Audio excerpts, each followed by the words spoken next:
Hare Rama, Rama Hare Hare. So we are going to continue reading from Canto 1 of Srimad Bhagavatam. Canto 1 is entitled Creation. We are beginning chapter 7. Chapter 7, the son of Droṇa punished. And with text 1. Shaunaka Vacha. Shaunaka Uvacha Nirgate Narade Sutta. Nirgate Narade Sutta Bhagavan Badarayana. Bhagavan Badarayana Shrutavamstat Abhipretam. Shruta Vamstad Abhipretam Tata Kim Akarod Vibhu. Tatha Kim Akarod Vibhu. Would somebody like to read? Yeah, I can read. Please. Yeah. Translation. Rishi Shaunaka asked, O Sutta, the great and transcendently powerful Vyasadeva heard everything from Sri Narada Muni. So after Narada's departure, what did Vyasadeva do? In this chapter, purpose. In this chapter, the clue for describing Srimad Bhagavatam is picked up by Maharaj Parikshit is miraculously saved in the womb of his mother. This was caused by Drauni Ashwathama, Acharya Drona's son, who killed the 5 sons of Draupadi while they were asleep, for which he was punished by Arjuna. Before commencing the great epic Srimad Bhagavatam, Sri Vyasadeva realized the whole truth by trance in devotion. So Shaunak Rishi is asking Sutta Goswami because Sutta Goswami was telling him, oh, like how Narad Muni had told Vyasadeva to write the Bhagavatam. And then Narad Muni left. So then Shaunak Muni is asking Sutta Goswami, okay, after Narad Muni left, then what did Vyasadeva do? And Prabhupada is explaining in this chapter, we are going to hear that how how Maharaj Parikshit is saved. Because Ashwatthama, he throws the Brahmastra, and then how Parikshit is saved. So Vyasadeva, he saw everything. He's realized the whole truth. Before he writes the Bhagavatam, he's actually realized whatever he's writing and whatever he's saying. We are reading it like a story, but Vyasadeva is seeing it happen. Sutta Vacha.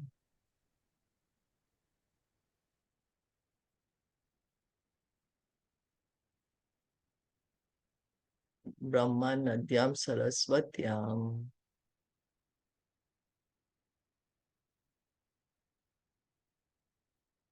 Ashrama Paschime Tate. Ashrama Paschimam Tate Shamya Prasha Iti Prokta. Shamya Prashat Iti Prokta Rishinam Satravardhana. Rishinam Satravardhana.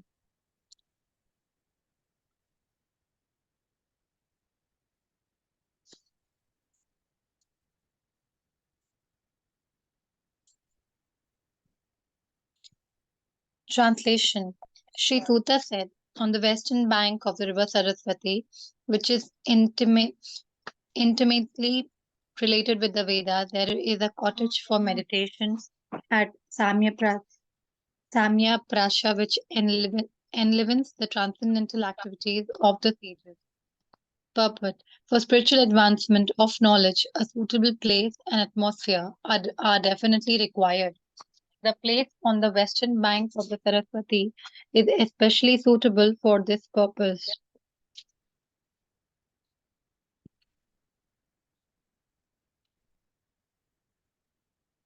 And there is the ashrama of Vyasadeva at the Samya Prasa. Srila Vyasadeva was a householder, yet his residential place is called an ashrama. An ashrama is a place where spiritual culture is always foremost.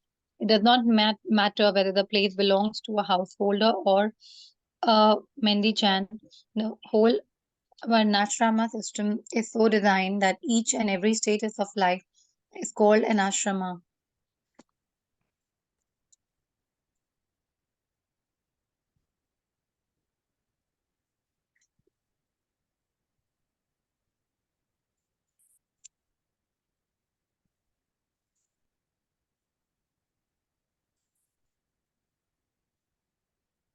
This means that spiritual culture is a common factor for all. The brahmacharis, the grahasthas, the vanaprasthas, and the sannyasis all belong to the same mission of life, namely realization of the Supreme. Therefore, none of them are less important as far as spiritual culture is concerned. The difference is a matter of formality on the strength of renunciation. The sannyasis are held in high estimation on the strength of practical renunciation.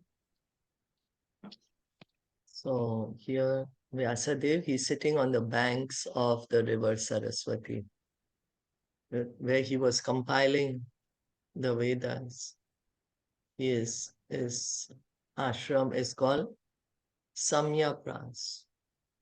So Srila Prabhupada is explaining that for engaging, for advancing in spiritual knowledge, a suitable atmosphere is needed. Just like, we go to office so that there's the atmosphere of work, everyone is next to us, is doing it with the same goal. We are going to our office, it's the same everyone has a common mission, or we are going to play sports, so we are going to the sports club. So it's like very conducive atmosphere. Similarly, for spiritual advancement, also need a proper atmosphere, suitable place.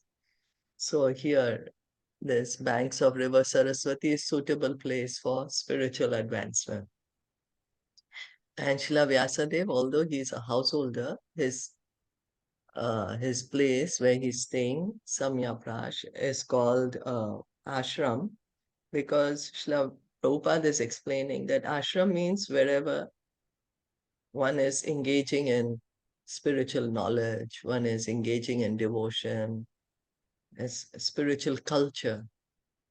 So one may belong to either of the four ashram, brahmachari, grahast, vanaprast, or sannyas. But because the goal is to engage in spiritual matters, so that's why it's called ashram, and they're all equally important. Of course, the sannyasi is given highest respect because they really renounce the world, but Prabhupada is explaining it's like a matter of formality. If one is actually wherever they are and they are cultivating spiritual culture, it's called an ashram. Okay. And what is that for? To understand God, to understand who we are, to understand our relationship with God. Tasmin swa ashrame vyaso. Tasmin iva ashrame vyaso Badri Sandya Mandite badri sandamandite Asinopa Upasprushya asinyo pa upasprisya Pranidhad Dadyo Mana Swayam.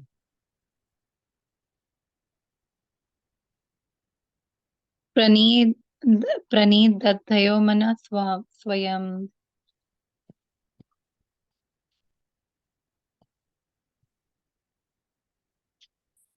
Translation. In that place, Srila Vyasadeva, in his own ashrama, which was surrounded by berry trees, sat down to meditate after touching water for purification. Purport. Under instructions of his spiritual master, Srila Narada Muni, Vyasadeva concentrated his mind in that transcendental place of meditation.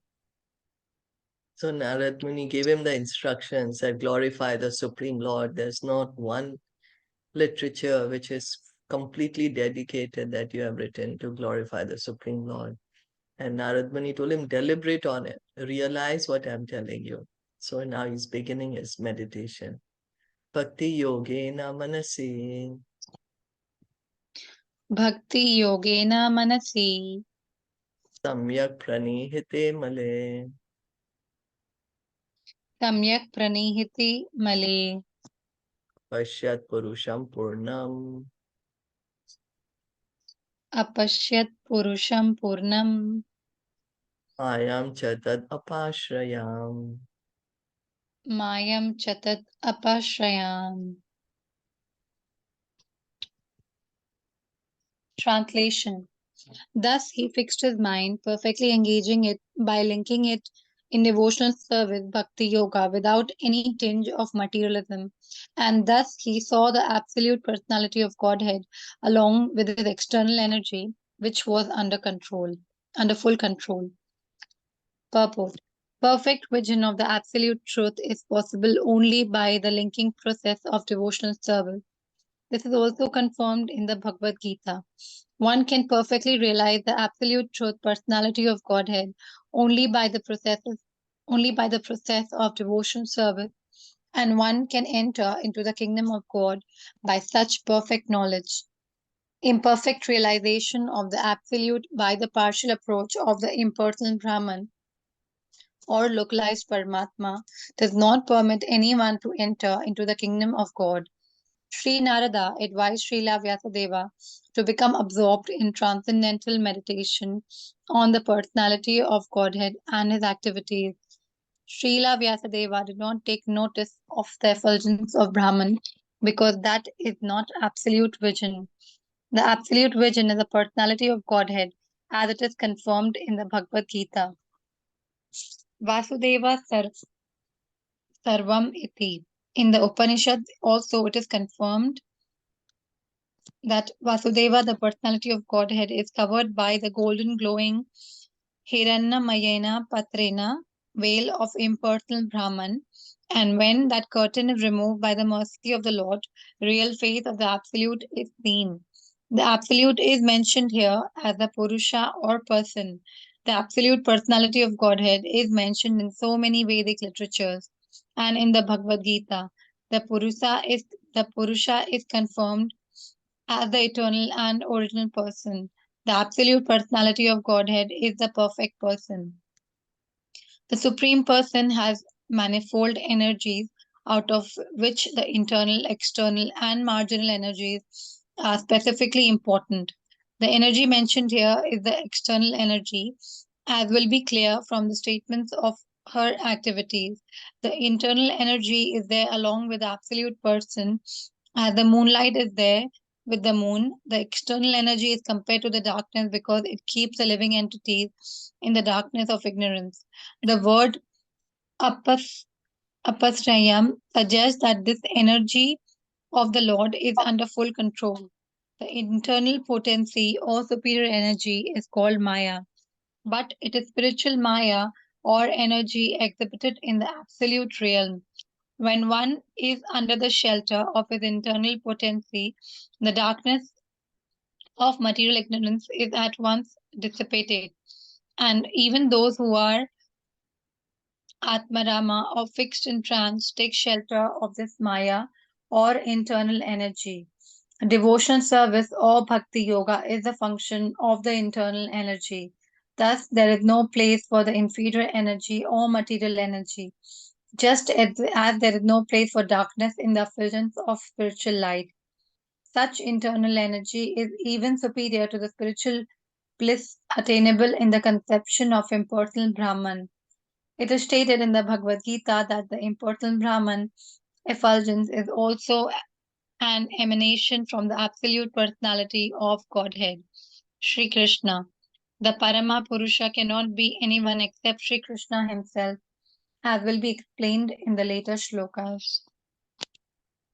So Srila Vyasadeva, he sat down to engage in bhakti. He sat down to engage in meditation by bhakti.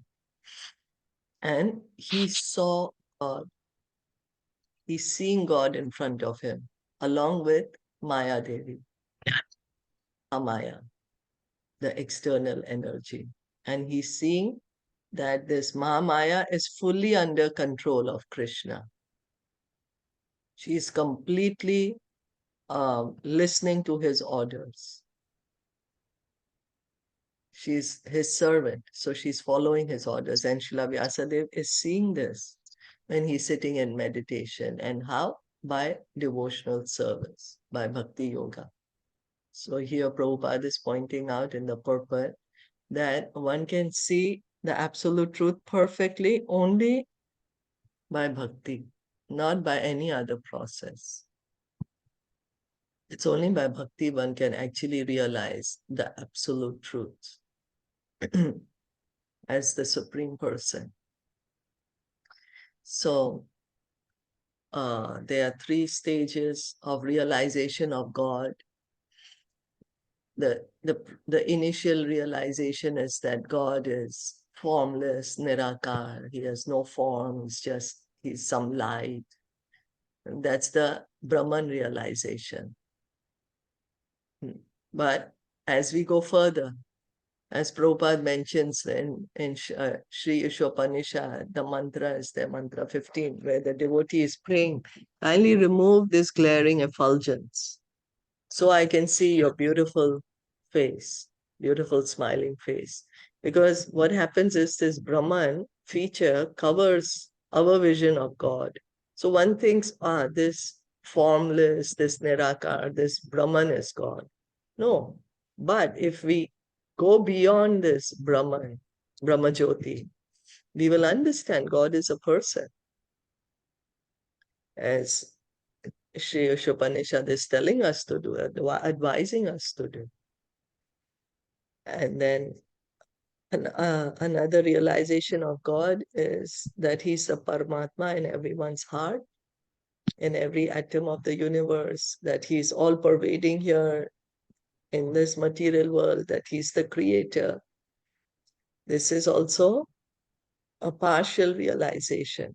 It's higher than the Brahman realization, is Paramatma realization, but perfect realization is to understand that God is a person, supreme person, and He has these so many energies, so many potencies, which are broadly divided into spiritual or internal, material or external, and marginal or tatashta, that we are the Jiva Shakti, that is us, the individual souls. So by his internal energy, he is maintaining the spiritual worlds. He comes here in the material world by his internal energy. External energy is by which he's created this material world. It's called Mahamaya. And this is this Mahamaya that Vyasadeva is seeing next to the Supreme Lord. And she's fully under his control. And marginal potency, that is us, the living entities. We are also part of Krishna, part of God. So devotional service, bhakti yoga, is under the jurisdiction of the internal energy, spiritual energy. So we are all encouraged to take shelter of the internal energy, engage in devotional service. So the Brahman, the Brahmajyoti, that's also coming from Krishna. He's a person, that's the effulgence which is coming from him. Paramatma is the feature by which he's expanded in this universe. And he himself is the supreme personality of Godhead, Parampurusha. Okay? So read on. Yaya samohito jiva.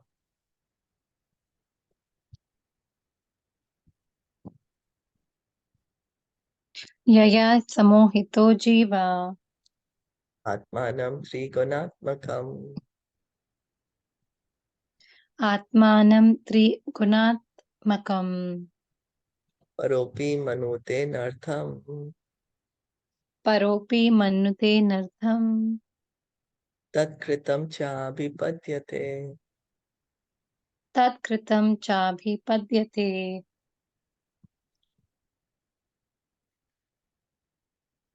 Translation. Due to this external energy, the living entity, although transcendental to the three modes of material nature, thinks of himself as a material product and thus undergo the reactions of material miseries. Purport. The root cause of suffering by the materialistic living beings is pointed out with remedial measures which are to be undertaken and also the ultimate perfection to be gained. All this is mentioned in this particular verse.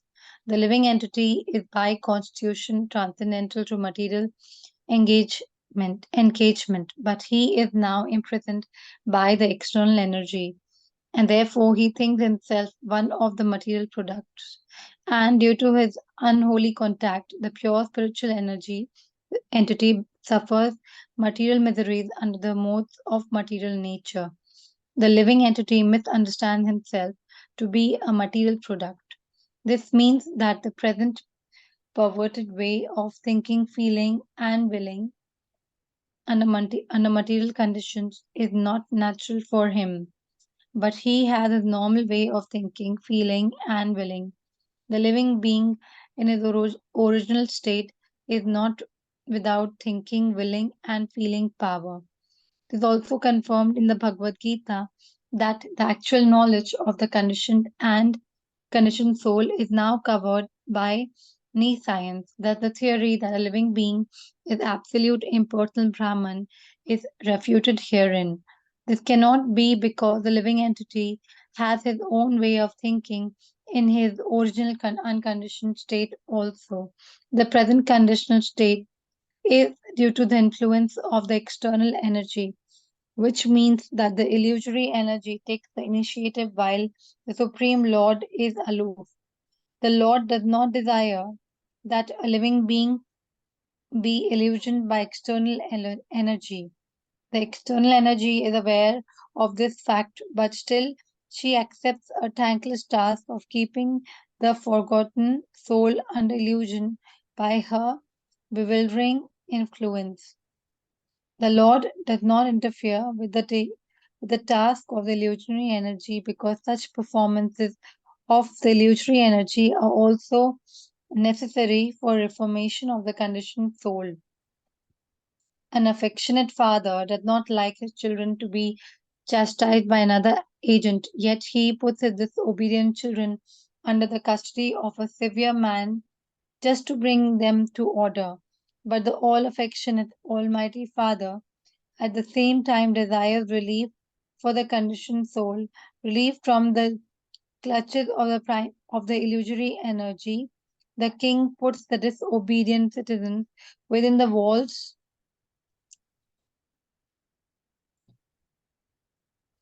Sorry.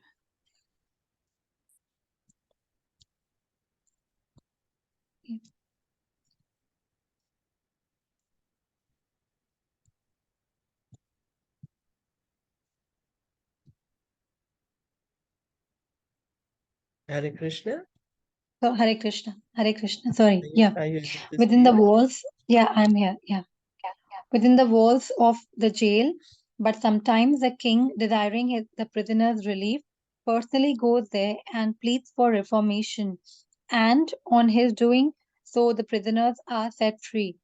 Similarly, the Supreme Lord descends from his kingdom upon the kingdom of the illusory energy and personally gives relief in the form of the Bhagavad Gita, wherein he personally suggests that although the ways of the illusory energy are very stiff to overcome, one who surrenders unto the lotus feet of the Lord is set free by the order of the Supreme. This surrendering process is the remedial measure for getting relief from the bewildering ways of the illusory energy. The surrendering process is completed by the influence of association. The Lord has suggested, therefore, that by the influence of the speeches of saintly persons who have actually realized the supreme conditioned souls are engaged in his transcendental loving service. They get a taste for hearing about the Lord, and by such hearing only are they gradually elevated to the platform of respect, devotion, and attachment for the Lord. The whole thing is completed by the surrendering process. Herein also the same suggestion is made by the Lord in his incarnation of Vyasadeva. This means that the conditioned souls are being reclaimed by the Lord both ways, namely by the process of punishment by the external energy of the Lord and by himself as a spiritual master within and without. Within the heart of every living being, the Lord himself as the super soul Paramatma becomes the spiritual master, and from without he becomes the spiritual master in the shape of scriptures, saints, and the initiator spiritual master. This is still more explicitly explained in the next shloka. So here, uh, Srila Sutta Goswami is saying what Vyasadeva saw. Vyasadeva saw Krishna, the absolute truth, and next to him he saw Maya Devi, the external energy, Mahamaya. And he's saying that it is due to this Mahamaya, this external energy, that although the living entity, although we are transcendental, we are spiritual, but because of the influence of this material energy, we think we are the body. We get under the control of the modes of nature, goodness, passion, and ignorance. And in this way, we suffer. Actually, we are transcendental, we are spirit soul. So we shouldn't be suffering. But because of this illusion, which is created by Maya Devi, which makes us think we are the body, we begin our suffering. So here Prabhupada is saying that the suffering and the remedy is mentioned in this verse. Now, we are thinking we are the body, and because of that, we are suffering. We've forgotten we are spiritual. So the way we are thinking, feeling, and willing, that's not our natural way of thinking, feeling, and willing. Because right now we are thinking, feeling, willing that we are the body. But that's not how we feel in our liberated state. In our original state, we have our original way of thinking, living, willing, and feeling. It's not that the soul has no consciousness. The soul is conscious, even when it's liberated. The soul is always conscious. Krishna says in Bhagavad Gita, chapter 2. So the soul has its own original way of thinking, feeling, and willing when it's not under this influence of Maya. So that makes us understand that the soul, the living being, is not the para Brahman. It's not the absolute Brahman, but it's part of the Brahman. We are part and parcel of God. So when in our liberated state, we have our own way of thinking, feeling, and willing. Right now, the way we are thinking, feeling, and willing is due to the illusion of Maya Devi, Mahamaya, makes us think we are the body. And then our feeling, our willing is all about the body. So while all this is happening, the Supreme Lord, He's aloof. He does not, of course, desire us to suffer here under this material energy. He wants us to come back home. So that's why Prabhupada is mentioning that she still accepts a thankless task of keeping the forgotten soul under illusion. Because even Krishna does not want us to be under the influence of Mahamaya.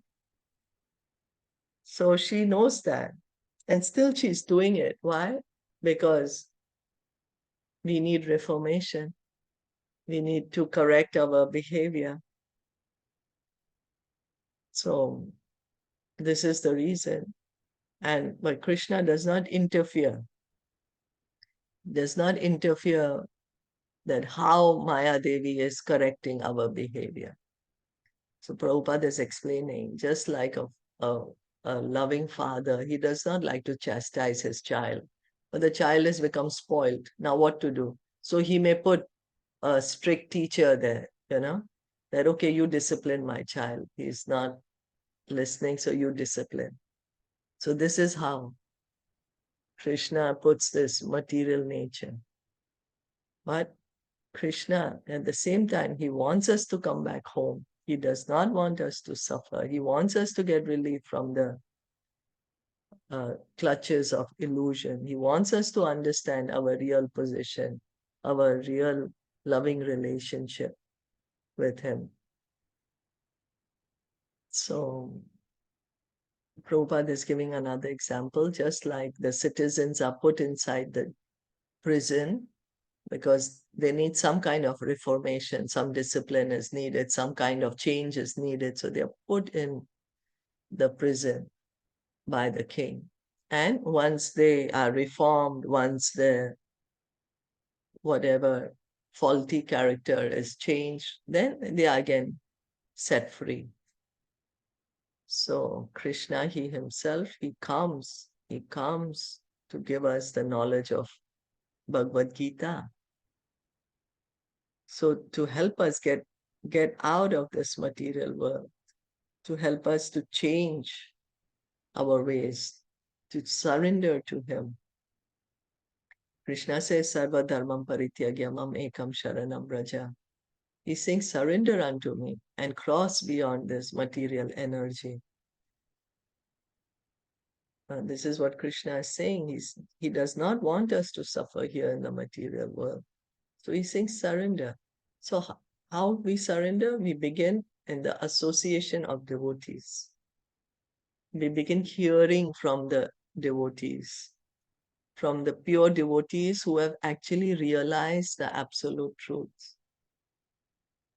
Because just like here, hearing Sutta Goswami, Shaunak Rishi is hearing from Sutta Goswami.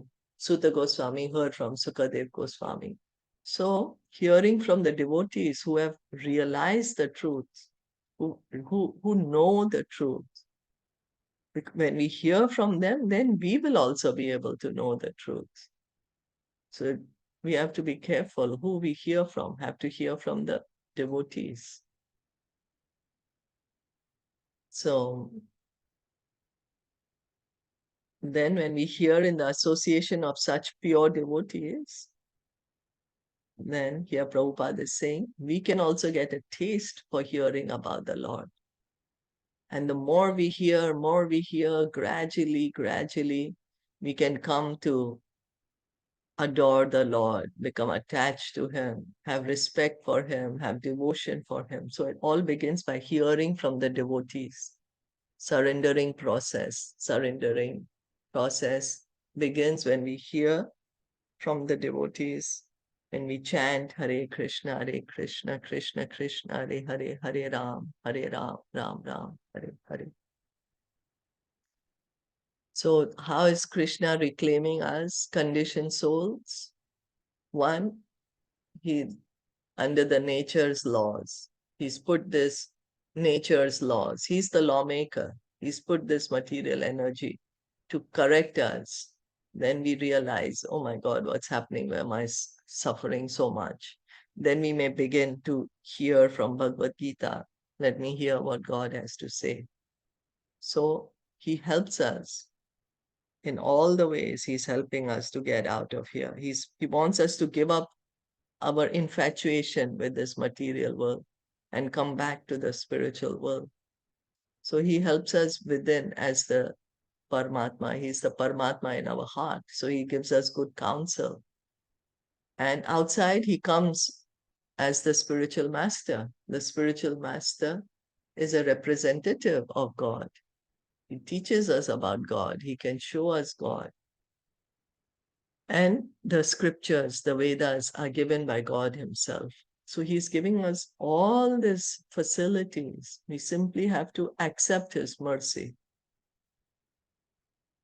He's giving his mercy. We have to receive the mercy by hearing from Bhagavatam, Bhagavad Gita, by associating with the devotees, by listening to the Paramatma in our heart. So he's helping us.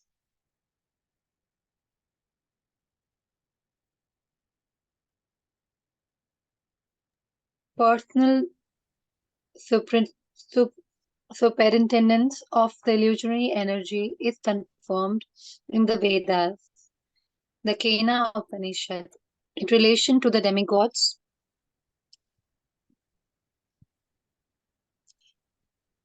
in the demigod's controlling power. Herein also it is clearly stated that the living entity is controlled by the external energy in a personal capacity. The living being, thus subject to the control of the external energy, is differently situated.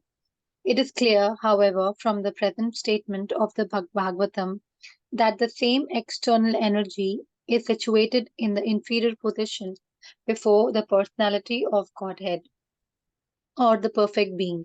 The perfect being or the Lord cannot be approached even by the illusory energy, who can only work on the living entities. Therefore, it is sheer imagination that the Supreme Lord is illusioned by the illusory energy and thus becomes a living being. If the living being and the Lord were in the same category, then it would have been quite possible for Vyasadeva to see it, and there would have been no question of material distress on the part of the illusion being, for the Supreme Being is fully cognizant. So there are so many unscrupulous imaginations on the part of the monist to endeavor to put both the Lord and the living being in the same category. Had the Lord and the living beings been the same, then Srila Sukadeva Goswami would not have taken the trouble to describe the transcendental pastimes of the Lord, for they would all be manifestations of the illusory energy. Srimad Prabhupada, Bhagavatam. I'm Yeah. sorry. So Yeah. Prabhupada is here explaining that, we may think that God and the living being is same category, but no, there is a difference.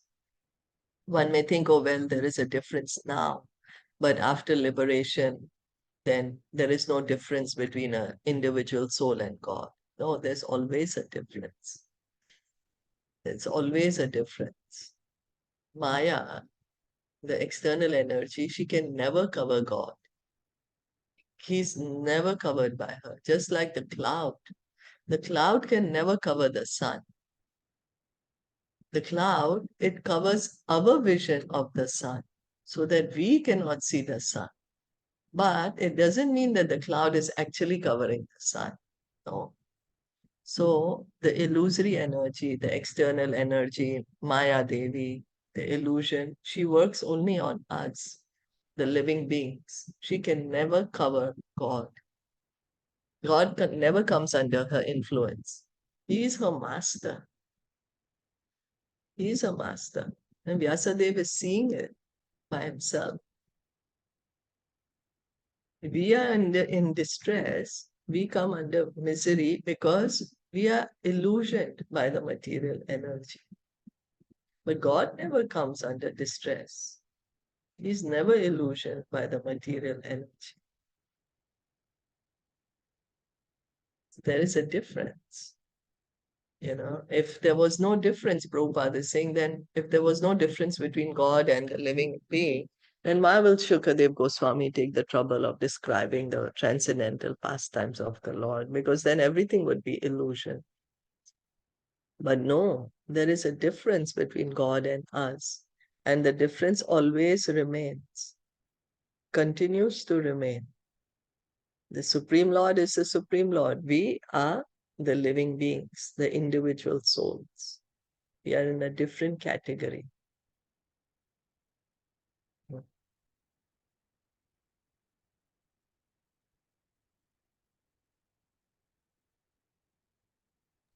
Srimad Bhagavatam is the summum bonum remedy for suffering humanity in the clutches of Maya. Sri Vyasadeva, therefore, first of all diagnosed the actual disease of the conditioned soul, that is, their being illusioned by the external energy. He also saw the perfect Supreme Being, from whom the illusory energy is far removed. Though he saw both the diseased conditioned soul and also the cause of the disease, and the remedial measures are suggested in the next verse. Both the Supreme Personality of Godhead and the living beings are undoubtedly qualitatively one, but the Lord is the controller of the illusory energy, whereas the living entity is controlled by the illusory energy. Thus, the Lord and the living beings are simultaneously one and different. Another point is distinct herein that eternal relation between the Lord and the living being is transcendental. Otherwise, the Lord would not have taken the trouble to reclaim the conditioned souls from the clutches of Maya. In the same way, the living entity is also required to revive his natural love and affection for the Lord, and that is the highest perfection of the living entity. Srimad Bhagavatam treats the conditioned soul with an aim to that goal of life. So here Prabhupada is explaining that what is the remedy for the suffering soul? Hear Bhagavatam, hearing from Bhagavatam. So Prabhupada is saying, Vyasadev diagnosed what is the disease of the conditioned soul. What is our disease? Why we are suffering? Because we are become illusioned by this material energy, by Mahamaya, by the external energy. And then he saw also God, the Supreme Lord. And he saw that this illusory energy, she belongs to God, but she can never cover God. Yeah. So he saw both the disease conditioned souls, also the cause of the disease. So the disease conditioned souls is us, we, the living entity. Cause of the disease is the material energy, material energy. So God and us, God, the Supreme Lord, and the living being, we are same in quality. Qualitatively, we are the same because we are part and parcel of God. God is Satchidananda. So we, the living entity, we are also Satchidananda.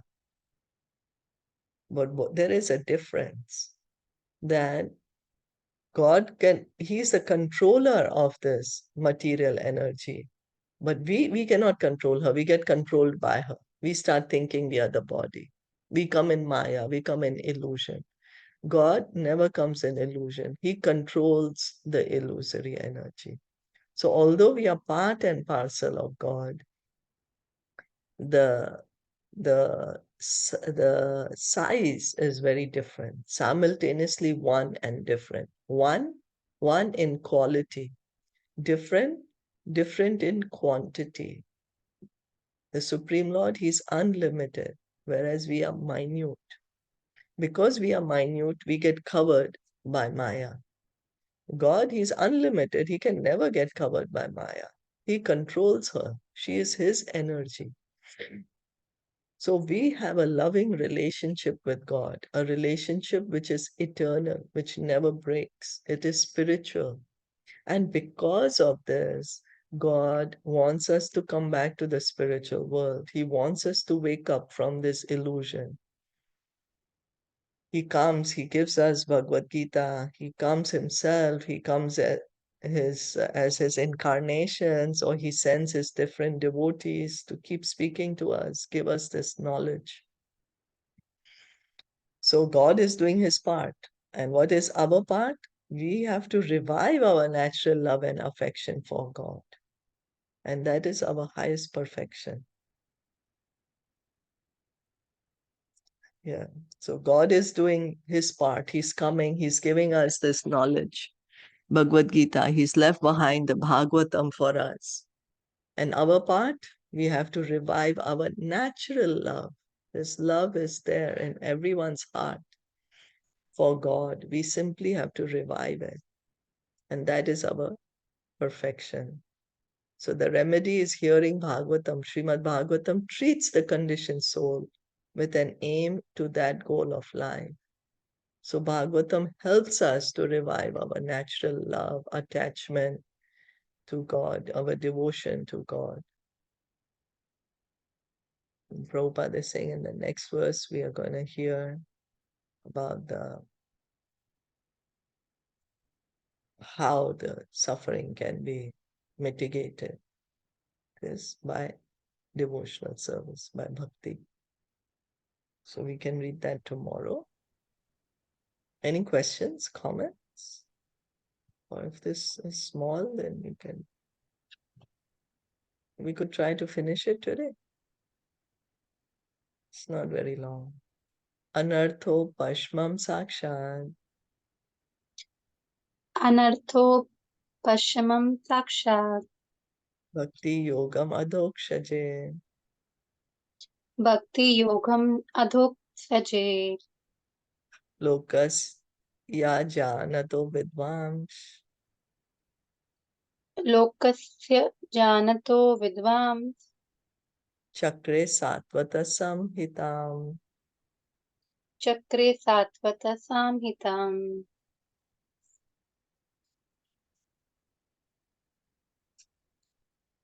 Translation. The material miseries of the living entity, which are superfluous to him, can be directly mitigated by the linking process of devotional service. But the mass of people do not know this, and therefore the learned Vyasadeva compiled this Vedic literature, which is the relation to the supreme truth. Purport. Srila Vyasadeva saw the all-perfect personality of Godhead. This statement suggests that the complete unit of the personality of Godhead includes his parts and parcels also. He saw, therefore, his different energies, namely the eternal and internal energy, the marginal energy, and the external energy.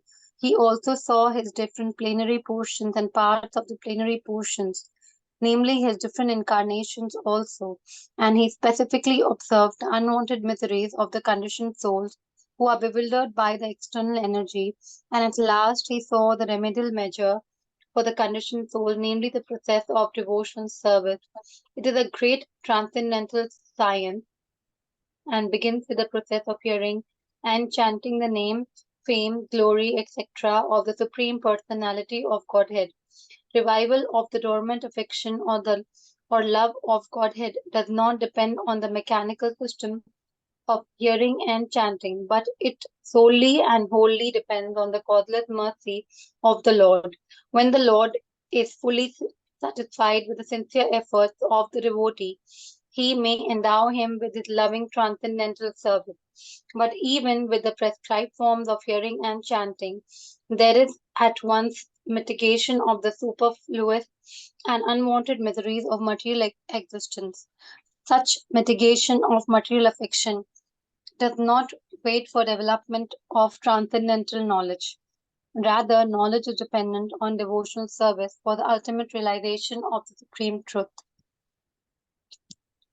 So Vyasadev, he's seeing the Supreme Lord, and he's seeing the internal energy, the spiritual energy. He's seeing the external energy. He's also seeing the living entities. So he's seeing everything because he's seeing the absolute truth. And just like the sun, we see the sun, we are going to see the sunshine too. Can't separate it. So here, the Lord cannot be separated from his energies. So Vyasadeva is seeing the Supreme Lord along with his energies. He's seeing us, the living entities. We are also part and parcel of God. So he's seeing the living entities also. And he's also seeing that why the conditioned living entities are suffering and how to stop the suffering. So he's seeing everything. Vyasadeva, he's engaging in bhakti and he's having this realization. He's actually seeing. Before he's writing Bhagavatam, he's actually seeing the absolute truth. He's seeing the absolute truth along with his energies, and he's seeing why the conditioned souls are suffering. It's due to this illusory energy. And what's the process of What's the remedy? Devotional service, bhakti. So bhakti begins by hearing and chanting. Hearing from Bhagavatam, Bhagavad Gita, hearing the name, fame, glory of the Supreme Lord. Prabhupada is saying, to revive our love for God does not depend on the mechanical system of hearing and chanting, but just by the mercy. It depends wholly on the causeless mercy of the Lord. When the Lord decides to give the mercy to someone, when he is fully satisfied with someone's sincere efforts, then he will grant him Krishna Prema. But by hearing and chanting, at once the miseries are gone. At least the miseries are gone. One may not immediately get love of God, because love of God, we have to wait for the mercy of the Supreme Lord when he is pleased. Because after all, we turned away from him. You know, when we fight with someone, we are very bad or rude to them, then we ask forgiveness. And then we have to wait till they are willing to forgive us. We can't force them. Oh no, you must forgive me. I did wrong, but you must. You can't force. Then we wait. We do nice things for them, show them that we are really, really, we really regret what we did. Right? So with God also, it's a loving relationship. So we begin hearing and chanting, and at least by beginning to hearing and chanting, there's miseries they don't affect one. And they're unwanted, they're superfluous, because we are the soul after all. All these miseries are for the body. And then when the Lord is pleased with one's sincere efforts, then he by his mercy, by his causeless mercy, he may give a sincere devotee love of God. So mitigation of material affection does not wait for development of transcendental knowledge. So as one engages in devotional service, automatically one gets detached from the material world, and one gets spiritual knowledge. So one begins to hear and chant, the miseries goes away, one gets detached from the material world, and one gets transcendental knowledge. And then one engages sincerely to attract the mercy, the causeless mercy of the Lord, so that he can bestow transcendental love to us. Is that okay? Yeah. Yeah. Any comments, questions, anyone?